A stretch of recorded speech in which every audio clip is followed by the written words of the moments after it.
நைட்டுக்கு டின்னர் தக்காளி வச்சு ஒரு பிரியாணி ட்ரை பண்ணலாம். ஏன்னா தக்காளி இப்போ நிறைய சீப்பாக வருது. அதனால் தக்காளி வச்சு ஒரு பிரியாணி செய்ய போகிறேன்.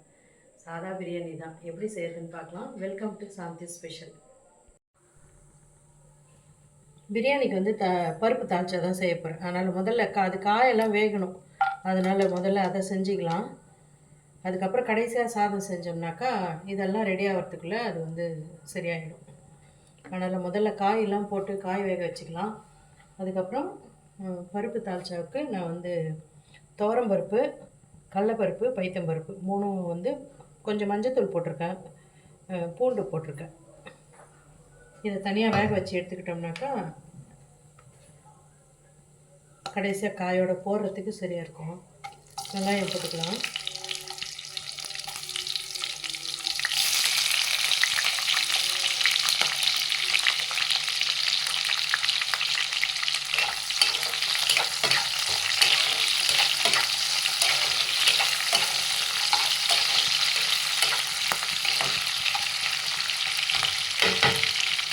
வெங்காயம் வதங்கிறதுக்கு கொஞ்சமாக உப்பு போடுறேன்.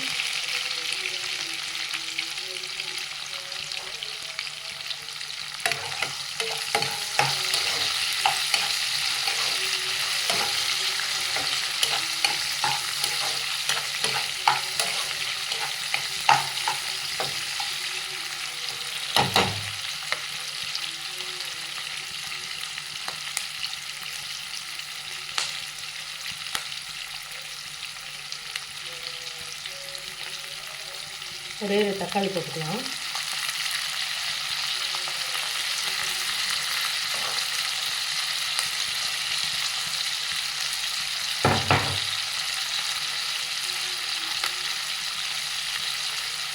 ரெண்டு பச்சை மிளகாய் போட்டுக்கிறேன்.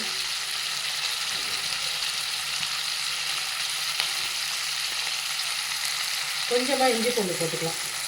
இந்த தால்ச்சாக்கு இஞ்சி பூண்டு போட்டால் தான் நல்லாயிருக்கும். இல்லைன்னா வெறும் சாம்பார் மாதிரி இருக்கும். நல்லா வதக்கிக்கலாம்.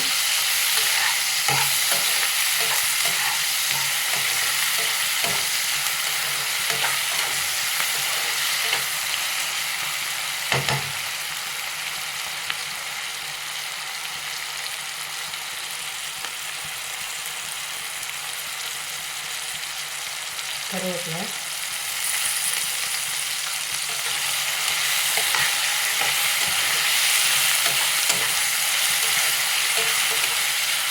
தக்காளி எல்லாம் மூட்டை இருந்தாலும் காய் வேகும் போதே வெந்துடும்.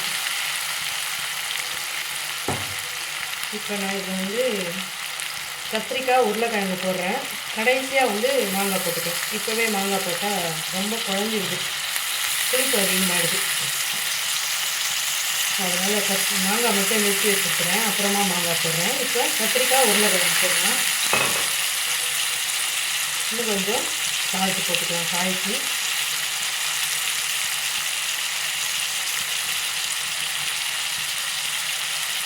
மிளகாய்த்தூள் போட்டுக்கலாம்.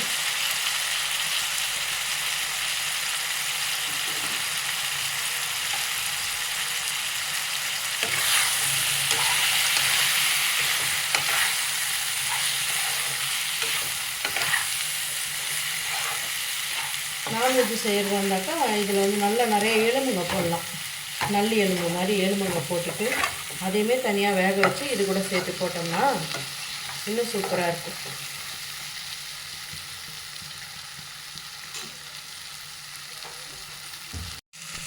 காய் வேகிறதுக்கு தண்ணி ஊற்றிக்கலாம்.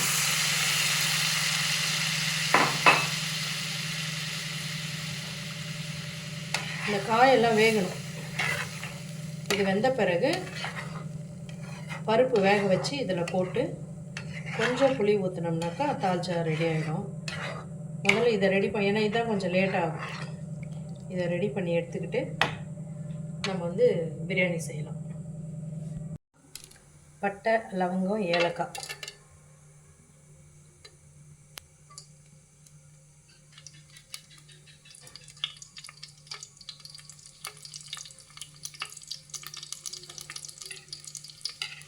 வெங்காயம் போட்டுக்கலாம்.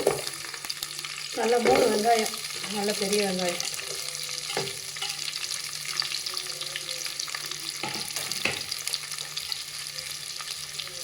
கொஞ்சம் சால்ட்டு.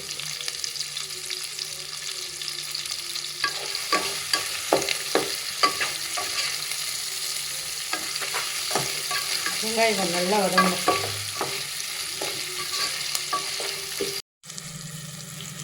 தக்காளி போட்டுக்கலாம். இது தக்காளி பிரியாணி, அதனால் தக்காளி கொஞ்சம் நிறையவே போட்டால் தான் நல்லாயிருக்கும். ஒரு கைப்பிடி புதினா, ஒரு கைப்பிடி நிறைய கொத்தமல்லி,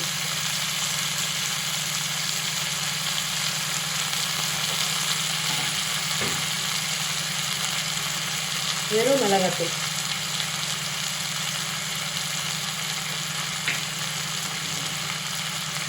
தயிர்,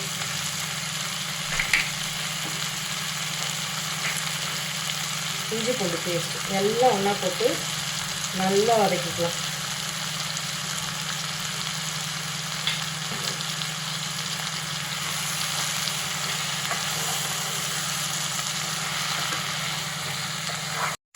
இப்போ 3 ஆழாக்கு அரிசி வச்சுருக்கேன், அதை போட்டுக்கிறேன்.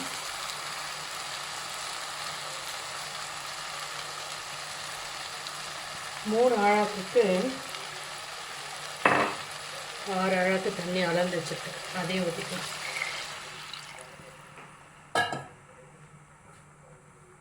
லெமன் ஒரு அரை லெமன் போட்டுக்கலாம்.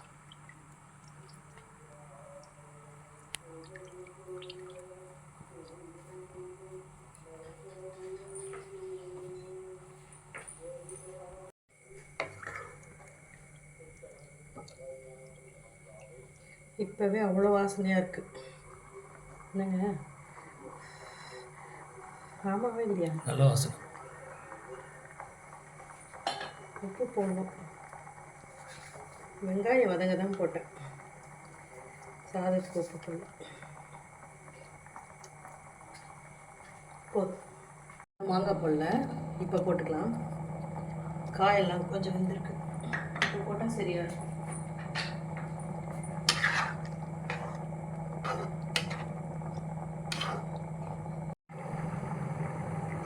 தாளிச்சாக்கு காய்கள்லாம் வெந்திருக்கு, மாங்காய் வெந்துடும். கொஞ்சமாக புளி ஊற்றிக்கலாம், மாங்காவோட புளிப்பு வேறு இருக்குது. இப்போ இதில் துவரம்பருப்பு, கடலைப்பருப்பு, பாசிப்பருப்பு 3 போட்டு வேக வச்சுருக்கோம். ரொம்ப குழைக்கக்கூடாது, கொஞ்சம் நெத்தாக இருக்கணும் பருப்பு. நல்லா வெந்துடுச்சு, ஆனால் ரொம்ப குழையக்கூடாது.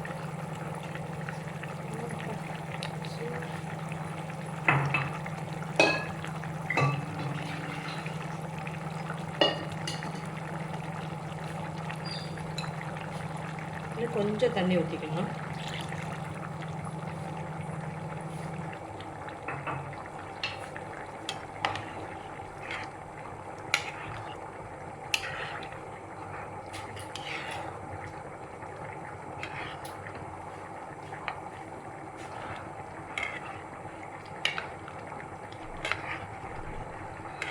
குழம்பு ஒரு கொதி வரட்டும். தால்ச்சா சூப்பராக ரெடி ஆகிடுச்சு. கொத்தமல்லி போட்டு அவ்வளோதான், அப்படியே ஆஃப் பண்ணிடலாம். அவ்வளோதான், தால்ச்சா ரெடி. சாதத்தை கொஞ்சம் கிளறி விட்டுக்கலாம். நான் இன்னும் நெய் போடுவேன், கொஞ்சம் நெய் போட்டு கிளறிக்கலாம்.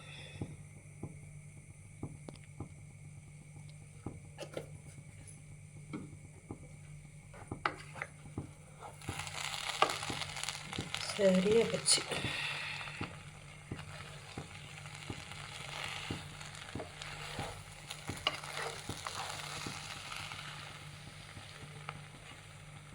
சூப்பராக ரெடி ஆயிடுச்சு.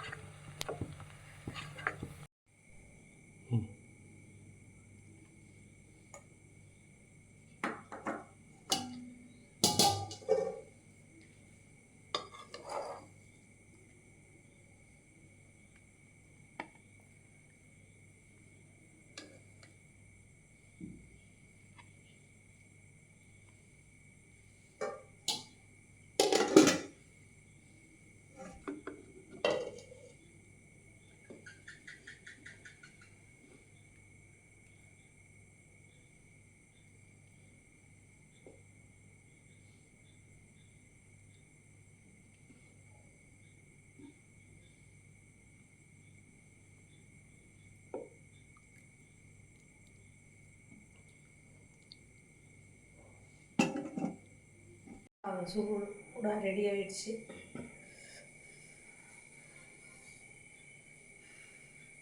முதல்ல வெறும் சாதம் சாப்பிட்டு பார்க்கலாம்.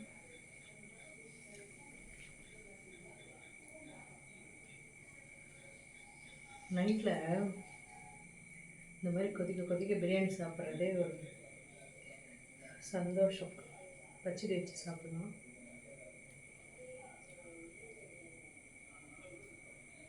தாய்ச்சா நல்லா கத்திரிக்காய் மாங்காய் எல்லாமே வெந்துடுச்சு.